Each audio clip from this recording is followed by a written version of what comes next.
अल्हम्दुलिल्लाह सुम्मा अल्हम्दुलिल्लाह। मुहतरम मुकर्रम काबिल एहतराम हज़रत मुसल्लियान किराम,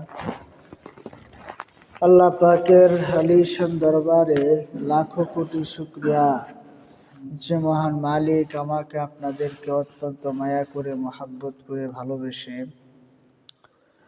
দুনিয়ার মধ্যে শ্রেষ্ঠ স্থান আল্লাহ পাকের হুকুম সমূহের মধ্যে হতে অন্যতম একটা হুকুম জুমার নামাজ আদায় করার জন্য মসজিদে আসার বসার তৌফিক দান করেছেন।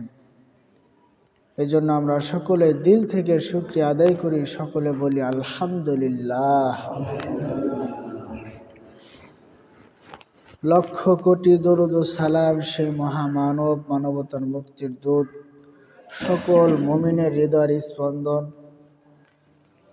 সৈয়দুল মুরসালিন খাতামুন নবিয়্যিন আহমদ মুজতবা মুহাম্মদ মুস্তাফা সাল্লাল্লাহু আলাইহি ওয়াসাল্লামের উপর সংক্ষিপ্ত দরুদ পড়ি সাল্লাল্লাহু আলাইহি ওয়াসাল্লাম।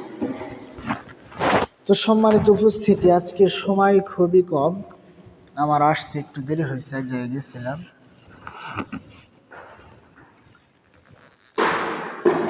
তো গত জুমায় আলোচনা করেছি আল্লাহ পাকের ভালোবাসা রসুলের অনুসরণে। আল্লাহ পাকের ভালোবাসা রসুলের অনুসরণে, অর্থাৎ কেউ যদি আল্লাহকে ভালোবাসতে চায় তাহলে কাকে অনুসরণ করতে হবে? রসুলকে অনুসরণ করতে হবে, নবীজিকে অনুসরণ করতে হবে। তো এরই ধারাবাহিকতায় কিছু আলোচনা হয়েছে যে আল্লাহকে ভালোবাসতে হলে রসুলের অনুসরণ করতে হবে, তাহলে আল্লাহ পাকও কি করবেন? ভালোবাসবেন। আর আল্লাহ পাক ভালোবেসে মানুষের গুনাহগুলো মাফ করে দিয়ে বলেন সুবহানাল্লাহ। হাদিসের মধ্যে নবীজি বলেছেন, তোমাদের মধ্যে কোনো ব্যক্তি পূর্ণাঙ্গ পরিপূর্ণ ঈমানদার হতে পারবে না যতক্ষণ না আমি নবী তার কাছে তার মা বাবা, তার স্ত্রী, সন্তান এবং সকল মানুষ থেকে প্রিয় না হয়। অর্থাৎ সবচেয়ে প্রিয় হবেন আমার রসুল, সবচেয়ে ভালোবাসা এবং সবচেয়ে মহব্বতের বস্তু হবে আমার আপনার রসুল প্রত্যেকটা মুমিনের কাছে। তা আসলে ভালোবাসা এমন একটা জিনিস যেটা বলে লেখে বা ব্যাখ্যা বিশ্লেষণ করার কোনো জিনিস না। মানে এটা একটা এমন এক অনুভূতি যেটাকে মানে বলে ব্যাখ্যা বিশ্লেষণ করে বোঝানো যায় না। যার ভিতরে আছে সে বুঝবে যে ভালোবাসাটা কি। আর ভালোবাসা এমন এক জিনিস যার কারণে ভালোবাসার জন্য মানুষ জীবনও দিয়ে দেয়, ঠিক কিনা? এই জন্য আমরা তো অনেকেই অনেক কিছুকেই ভালোবাসি, অনেক ক্ষেত্রে তো অনেক কিছুকে আমরা ফলো করে অনুসরণ করি। তা আসলে প্রকৃত অর্থে কাকে জীবন আদর্শ হিসাবে বেছে নিতে হবে, কার আদর্শকে আমার জীবনে ধারণ করতে হবে, কাকে ভালোবাসতে হবে, এটা নির্ণয় করার ক্ষেত্রে আমরা অনেকেই ভুলের মধ্যে। আসলে কাকে ভালোবাসবো, কার জন্য আমার জীবনটাকে উৎসর্গ করব, কিসের জন্য আমার জীবনটাকে উৎসর্গ করব, কিসের সংগ্রাম আমি করব, এক্ষেত্রে আমরা অনেকেই কিসের মধ্যে থাকি? ভুলের মধ্যে। যার যার স্থান থেকে করতেছেন বিভিন্ন কাজ, কিন্তু আসলে আমাকে কোনটা করা উচিত? সর্বোপরি কথা, আমি আপনি যতদিন জীবিত থাকব, যত কিছুকেই ভালোবাসি না কেন, সবচেয়ে বেশি আল্লাহ বা আল্লাহ রসুলকে সবচেয়ে বেশি ভালোবাসতে হবে, ঠিক কিনা? আল্লাহ বা আল্লাহ রসুলকে সবচেয়ে কি করতে হবে? বেশি ভালোবাসতে হবে। এবং আল্লাহ পাকের হুকুম মোতাবেক, নবীজির তরিকা মোতাবেকই আমার জীবনকে কি করতে হবে? পরিচালিত করতে হবে। রসুল সারা জীবনে যত কিছুর বিরুদ্ধে সংগ্রাম করেছেন, এই দুনিয়ার বুকে ইসলামকে বাস্তবায়ন করার জন্য যত কিছু সংগ্রাম করেছেন, আমাকে ওইগুলাই করতে হবে। তাহলে বুঝতে হবে আমি রসুলকে ভালোবাসি, ঠিক কিনা? ঠিক। রসুল সারা জীবন সংগ্রাম করলেন হকের পক্ষে। আমি যদি হকের বিপক্ষে দাঁড়াই, তাহলে কি আমার রসুলের ভালোবাসা থাকলো? না। যদি আমি মুখে দাবি করি, কিন্তু এই ভালোবাসার দাবির ক্ষেত্রে সে কি হবে? মিথ্যাবাদী। তো আল্লাহ পাক আমাদের সকলকে সর্বক্ষেত্রে, ব্যক্তি জীবন, পারিবারিক জীবন, সামাজিক জীবন, রাষ্ট্রীয় জীবন, সকল ক্ষেত্রেই যাতে আমরা আল্লাহকে ভালোবেসে রসুলের অনুসরণ করে আল্লাহকে ভালোবাসতে পারি এবং সারাটা জীবন হকের পক্ষে লড়াই করে আমার জীবনটাকে পার করতে হবে, ঠিক কিনা? ইনসাফের পক্ষে কথা বলতে হবে, দুর্নীতির বিপক্ষে আমাকে কথা বলতে হবে। যদি এইভাবে চলতে পারি, তাহলে বুঝতে হবে আমার আপনার মাঝে নিভু নিভু করে হলেও ইমানের বাতি জ্বলতেছে। আর যদি এরকমই না থাকে, তাহলে সুরতান তো মানুষ দেখা যাবে, সুরতান তো আইডি কার্ডে মুসলমান নাম থাকবে, কিন্তু এই মুসলমান, কোটি মুসলমান থাকলেও ইসলামেরও কোনো ফায়দা হবে না, দেশেরও কোনো ফায়দা হবে না, ঠিক কিনা? ঠিক। এই জন্য আল্লাহ পাক আমাদের সকলকেই পূর্ণাঙ্গ নবীজির অনুসারী হওয়া এবং পূর্ণাঙ্গ ইমানদার হওয়ার তৌফিক দান করেন, সকল বলেন আমিন। আমিন। তো যেহেতু রসুলের ভালোবাসা নিয়ে আলোচনা, তো এই দুনিয়ার বুকে আল্লাহ পাককে রসুলকে পাঠিয়েছেন, মৌলিকভাবে তার 4টা কাজ ছিল। কয়টা কাজ? 4টা কাজ। 1 নাম্বার কাজ হলো এই প্রত্যেকটি মানুষের জীবন বিধান, জীবনে চলার পথের যে গাইডলাইন, পবিত্র গ্রন্থ কোরআনে কারীম, নবীজির অন্যতম একটা 1 নাম্বার দায়িত্ব ছিল এই কোরআনে কারীম তেলাওয়াত করা। কি করা? কোরআন তেলাওয়াত করা 1 নাম্বার দায়িত্ব ছিল। 2 নাম্বারই ছিল এই কোরআনে কারীম মানুষদেরকে শিক্ষা দিবে। কোরআন মানুষদেরকে শিক্ষা দিবে। 3 নাম্বার কাজ ছিল এই কোরআনের অসংখ্য অগণিত বিধিবিধান আছে। কি বলেন? কোরআনের মধ্যে বিধিবিধান আছে না? এই বিধিবিধান মানুষদেরকে কি করবে? শিক্ষা দিবে এবং মানুষদেরকে আত্মশুদ্ধি করবে। কাপড় পরিধান করতে করতে কাপড়টা কি হয়ে যায়? ময়লা হয়ে যায়, এটা পরিষ্কার করতে হয়।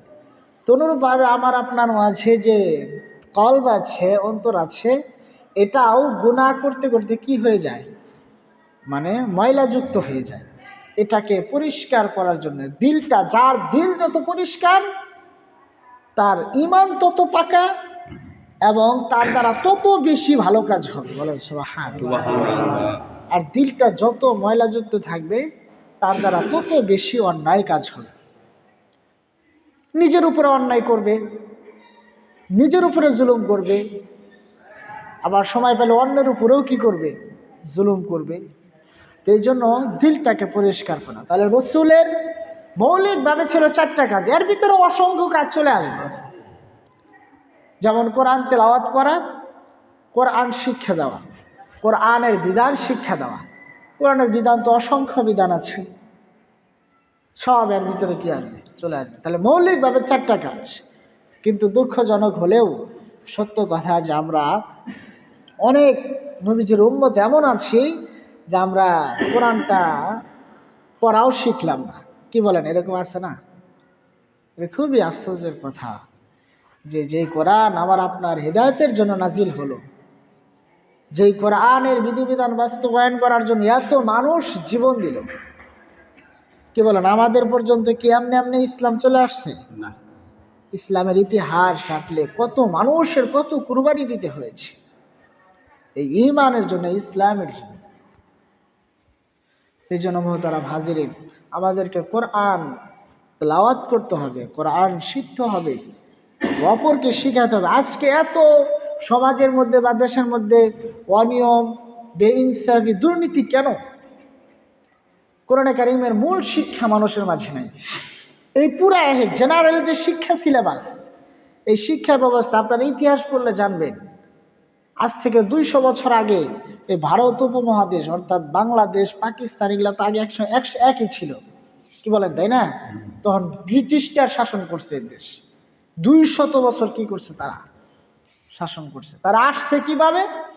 তারা ব্যবসায়িক হিসাবে আসছে, মানে বণিক দল, ব্যবসা করার উদ্দেশ্যে আসছে।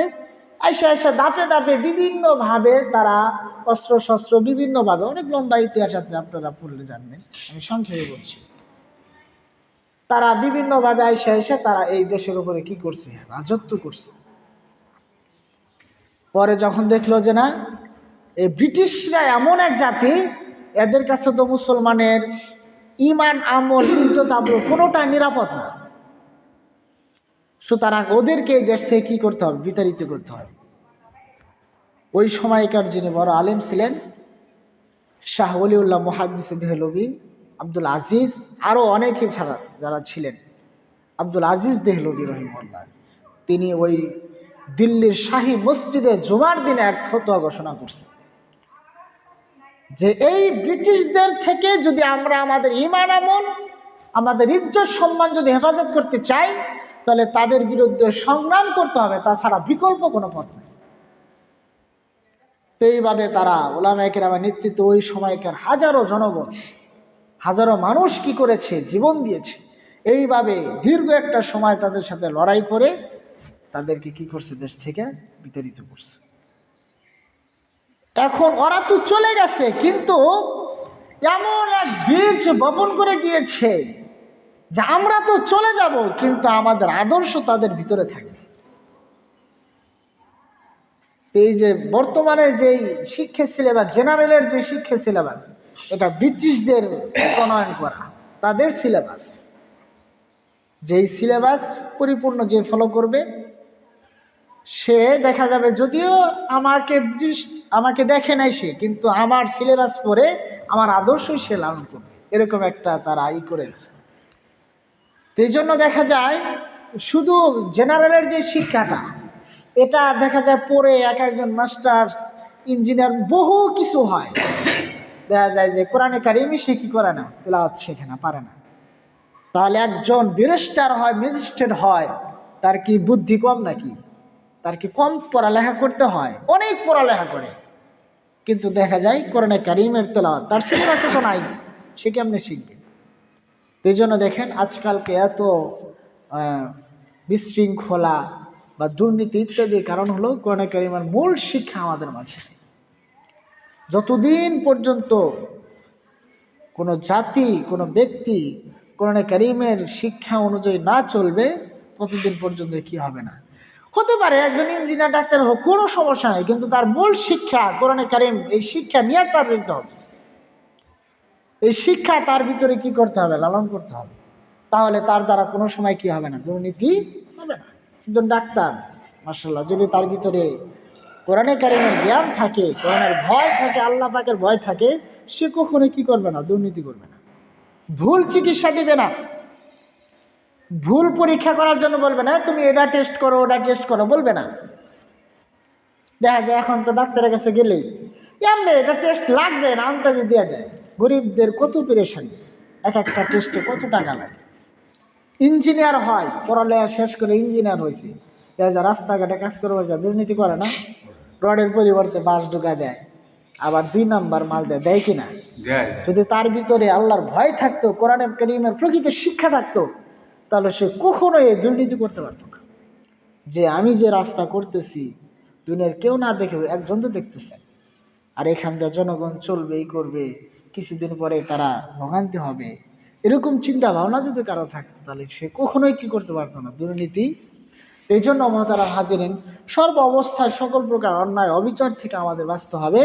আর 1 নাম্বার হলো যে এই কোরআনের পথে আমাদেরকে চলতে হবে। আজকালকে আমরা অনেক কিছু বুঝি, কিন্তু কোরআনে কারিমের বিধিবিধান বুঝি না। কোরআন কি বলছে আমাকে, আল্লাহ পাক কেন আমাকে পাঠালেন, কেন বানালেন, কিসের জন্য আমাকে বানালেন, এগুলা থেকে আমরা অনেক দূরে, যার ফলে আজকে আমাদের দ্বারা অনেক অন্যায় অবিচার মনের ইচ্ছায় অনিচ্ছায় হয়ে যায়। আল্লাহ পাক আমাদের সকলকে হেফাজত করেন, সকল বলেন আমিন।